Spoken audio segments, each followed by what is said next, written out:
One of the things that came up this week has to do with individuals, going down to the individual level.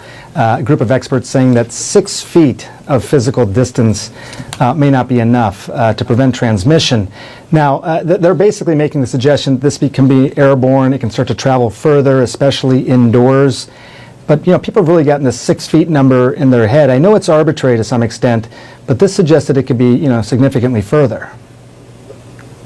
Yeah, so there's a number of things that we look at when we think about transmission, and in fact, this is one of the biggest questions that I have in my mind about how much do we really know about transmission, and I think we know quite a lot from the literature that's available. If you take it as a whole, and if you look at the studies that have been done indoors and outdoors, our recommendation is 1 meter or more, at least 1 meter, which is about 3.5 feet or more, and the longer the distance, the better, obviously.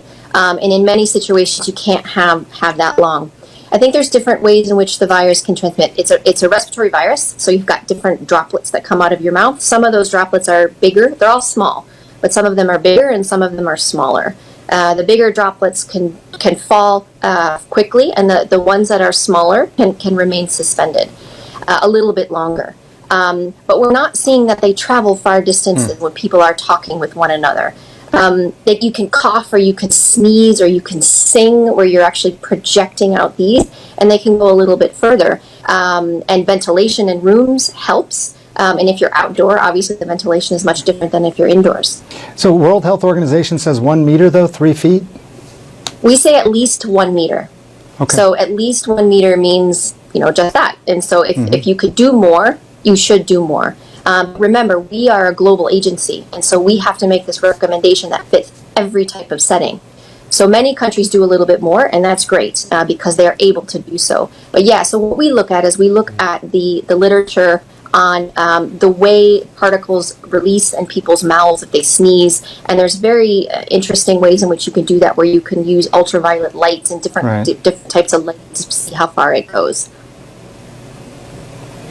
Dr. Fauci yesterday said that he thinks there's a good chance that a vaccine would be deployable by the end of the year, assuming if everything goes right with the search for the vaccine. I mean, is that a realistic timeline in your mind? Because, getting vaccines, I've talked to a number of experts who say, it rarely does everything go right, does everything fall into place.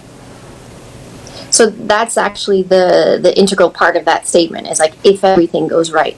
So I hope so. The answer is I hope so. And there are scientists that are working to accelerate the development of these vaccines. One thing that's really important for all of your viewers to understand is that even though we are working towards accelerating vaccines, that will not compromise on efficacy and safety.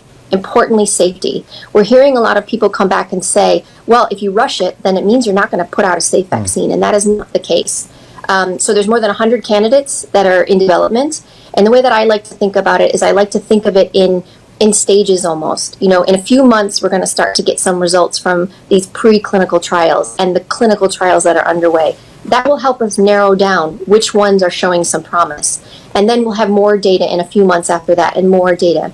But there are no shortcuts in the development of a vaccine. Safety is not compromised. I would like to ask one more question about the whole idea of this distance thing again, because it's fascinating, the idea of what constitutes a close contact. So if Anderson and I were working in the same building, we walked by each other in the hallway, but within, closer than 6 feet, but just walked by each other, that presumably would not be considered a close contact. It has to be at least 15 minutes is my understanding. But can you define that in a practical way? Like when a contact tracer is trying to figure out who to trace, what are they looking for? Yes, so that's a very good question. So it's not only the distance that somebody is from another individual, it's the amount of time and it's the nature of that contact. If you're just walking past someone, if you're not talking face to face, if you're not embracing or touching, if you're not caring for an individual, a potential patient, those are very different types of contacts. We think of a contact as someone who is within a certain amount of distance to another individual. It depends on the nature of the type of contact, like I mentioned. If it's a healthcare worker, then you need a much shorter duration in terms of how close you are with someone, because you are potentially in contact with someone who is infected. We use a guideline of around 15 minutes, but that is quite long.